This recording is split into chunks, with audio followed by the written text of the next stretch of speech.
আসসালামু আলাইকুম রহমতুল্লাহি ওয়া বারাকাতুহু। ওয়ালাইকুম সালাম। মাশাআল্লাহ, আপনি কেমন আছেন? ভালো আছি। আলহামদুলিল্লাহ। আল্লাহ পাক আমাদের যে সুস্থ শরীর দান করেছে, এটার জন্য আল্লাহর কাছে অনেক কৃতজ্ঞ আমরা। মানে আমাদের এই যে সুস্থ শরীর, এই যে কত বড় একটা নিয়ামত। এখন আমি আপনাকে বলতেছি, আপনার নামটা কি? আমার নাম মোহাম্মদ জাবের হোসেন। মাশাআল্লাহ, খুব ভালো।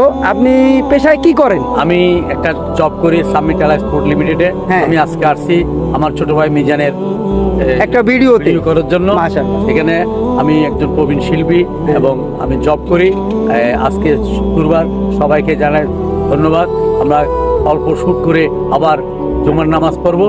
যেহেতু আল্লাহ পাক আমাদেরকে সুস্থ শরীর রাখছে বিদায় আজকে আমরা এই জায়গায় আসতে পারছি। মাশাআল্লাহ, আল্লাহর কাছে লাখো শুকরিয়া। আলহামদুলিল্লাহ, আমি আপনার কথায় সন্তুষ্ট। এবার আমি আপনাকে একটা কথা বলি, আপনার পরিবারে কয়জন আছে? আমার পরিবারে আমার 2 ছেলে 1 মেয়ে। হ্যাঁ, 2 ছেলে 1 মেয়ে। তারা অবশ্যই বড় হয়েছে, জব করতেছে। মাশাআল্লাহ। আচ্ছা, আপনার 2 ছেলে 1 মেয়ে, সবার কি বিবাহ হয়ে গেছে? সবার বিবাহ হয়ে গেছে, আলহামদুলিল্লাহ। এখন আপনার তো এটা সৌভাগ্য, মানে আপনার ছেলেদের মেয়েদের বিবাহ হয়ে গেছে, আপনার বয়স হয়ে গেছে, আপনি মানে এখন বৃদ্ধ হয়ে যাচ্ছেন, দিন দিন বয়স কমে যাচ্ছে। হ্যাঁ, মানে আপনার হায়াত বাড়ছে, বয়স কমে যাচ্ছে।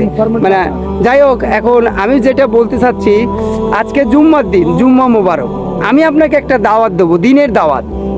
এই দাওয়াত আপনিও আরেকজনকে দিবেন, কোনো সমস্যা নাই। এটা হচ্ছে আমাদের ফরজ এবং সোয়াব। আমাদের নবীজি কিন্তু দিনের দাওয়াত দিত সবাইকে, অনেক কষ্ট পাইছে, কিন্তু ওইটা আমাকে ধরে রাখতে হবে। এখন আমি বলতে চাচ্ছি, আজকে এই যে সুন্দর একটা পরিবেশে আসছেন, তাই না, সকালবেলা, এখন আপনার কেমন লাগতেছে? আজকে এই মনোরম পরিবেশে এসে বসে আমার খুব ভালো লাগছে। যে মিজানকে আমি প্রথমে ধন্যবাদ জানাই আমাকে এনে দাওয়াত করার জন্য। আমার সাথে যারা আমার সহকর্মীরা আছে, যারা সহশিল্পীরা আছে, সবাইকে আমার অন্তঃস্থল থেকে অশেষ ধন্যবাদ জানাই। আমি আপনার কথায় অনেক সন্তুষ্ট। আসলে কি, আমরা যে কাজই করি না কেন, আমাদের কিন্তু সালাদটা ধরে রাখতে হবে। এখন আমি বলতে চাচ্ছি, আপনার যে পরিবারে, এখানে কোনো লজ্জা শরম নাই। পরিবারে কি ঠিক মতো সবাই সালাত আদায় করে? আলহামদুলিল্লাহ, মাশাআল্লাহ, আলহামদুলিল্লাহ। এখন আমি আপনাকে একটা কথা বলি, আপনার পরিবার আদায় করে, আপনি আদায় করেন, কিন্তু অন্য প্রতিবেশী আদায় করে কিনা, এটা কিন্তু আমাদের দেখার দায়িত্ব। আচ্ছা, ঠিক আছে, আমরা আশপাশে আছি তো, তাই না? এখন আপনার পাশে যদি কোনো প্রতিবেশী আজান করছে, নামাজে না যায়, আপনার দায়িত্বটা কি? আমি তাকে বলবো, ভাই দুনিয়াতে কতদিন থাকবো? আমার নবী করিম সাল্লাল্লাহু আলাইহি ওয়াসাল্লাম বলেছে, সালাত হচ্ছে বেহেশতের চাবি।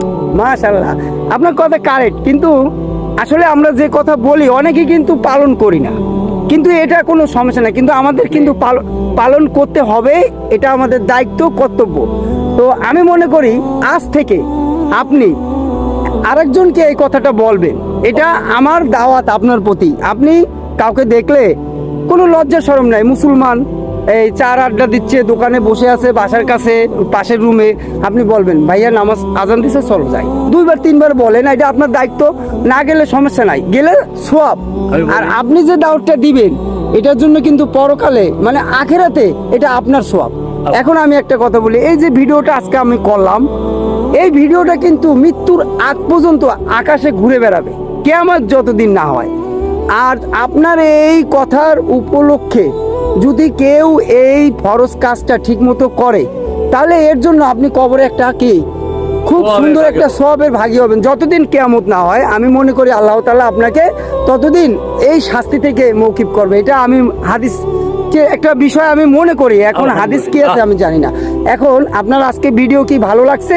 খুব ভালো লাগছে। আপনি সবাইকে এই দাওয়াতটা দিবেন? সবাইকে দেবো, আমার পাড়া প্রতিবেশী বলবো। আমি আপনার সাথে একটু কোলাকুলি করব। আপনি যতদিন বেঁচে থাকেন, আল্লাহ যেন আপনার দীর্ঘজীবী করুক এবং আপনাকে সুস্থ শরীরে যেন মৃত্যুবরণ করে। আলহামদুলিল্লাহ। কেননা একটা মানুষ যখন অসুস্থ বোধ করে, তখন সে সুস্থতার কথাটা মনে করে যে আল্লাহ আমাকে সুস্থ করে দাও। কিন্তু সুস্থতা যে কত বড় নিয়ামত, এই কথাটা যখন সুস্থ থাকে ভাবে না। তা আমাদের উচিত আমরা ওটা ভাববো সবসময়, যখন সুস্থ থাকবো, ঘর থেকে বের হলে দোয়া করে বের হব, যেন কোনো বিপদ না হয়। এবং এটাই ঠিক আছে। মাশাআল্লাহ, রাখি। আল্লাহ হাফেজ, ভালো থাকবেন।